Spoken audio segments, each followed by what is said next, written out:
খবরদার, একদম নড়াচড়া করবেন না, তাহলে কিন্তু আপনার গলা কেটে দিব। আপেল কাটা ছুরি দিয়ে কি আর গলা কাটে? তুমি গলা কাটবে, তুমি আমাকে সেটা আগে বলবে না? আমি তোমাকে বড় একটা ছুরি এনে দিতাম। এইটা দিয়ে আর যাই হোক গলা কাটবে না। আপনি আমার জীবনটা একদম শেষ করে দিচ্ছেন। আজ হোক বা কাল আমি আপনাকে ঠিকই খুন করব। কে আপনারাই? জি জি ভাইয়া। বলেন। মেরে হাত পা একদম ভেঙে দিতে হবে, যাতে 1 বছরের আগে হাসপাতাল থেকে বের হতে না পারে। এসব ছোট মোটো কাম আমি করি না, এসব কাম করে কোনো পোষায় না। দেখে ভাইয়া ভাইয়া, কোনো সমস্যা নেই, আপনি টাকা নিয়ে একদম ঘাবড়াবেন না। আপনি বড় ধরনের কাজে যেসব পেমেন্ট নিয়ে থাকেন, যত পেমেন্ট নিয়ে থাকেন, আমি সব পেমেন্ট আপনাকে করে দেব। কিন্তু পুরো টাকা আগে দিত, আর যে পলা মারতে বসে এই পলার ছবি আমার আগে দিত। কাজ শেষে টাকাটা নিলে হয় না? হয় না। আর টাকা নিয়ে যদি আপনি কাজ না করেন, তখন তখন তো আমি সমস্যায় পড়ে যাবো।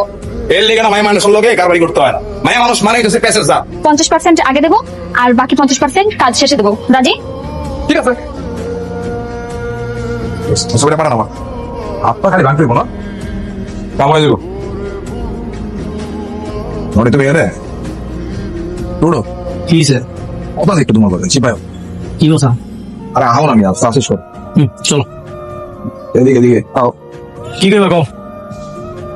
ওইটা তো অনেক কিছুই চাই, কিন্তু আসল কথা হইতেছে একদিন আগে হোক আর পরে রক্ত মরতে হইবই। রাসে তুই আগে মেরে যা। আপনার তো ভাঙতে পারে নাই, কেন, কি হয়েছে? ডিরেক্ট খুন করে ফেলাইছি। আপনি খুন করতে কেন গেলেন? আমি তো আপনাকে খুন করতে বলিনি, আমি জাস্ট বলেছি আপনি হাত পা ভেঙে দেবেন, এটাই তো অনেক ছিল। যা আবার হয়ে গেছে, কারণ চিলাচিলি করে কোনো লাভ নেই। আপনি যদি চিলাচিলি করেন তাহলে কিন্তু আপনি আমি দুজনই ফাঁসবো, দুজনে চলে যাবো বুঝছেন।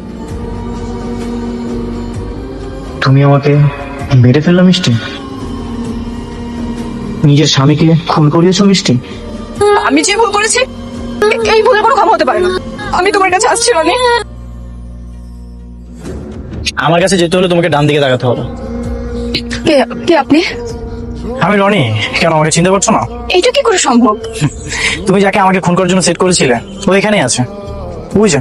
দেখো, আরো আমারই শিষ্য।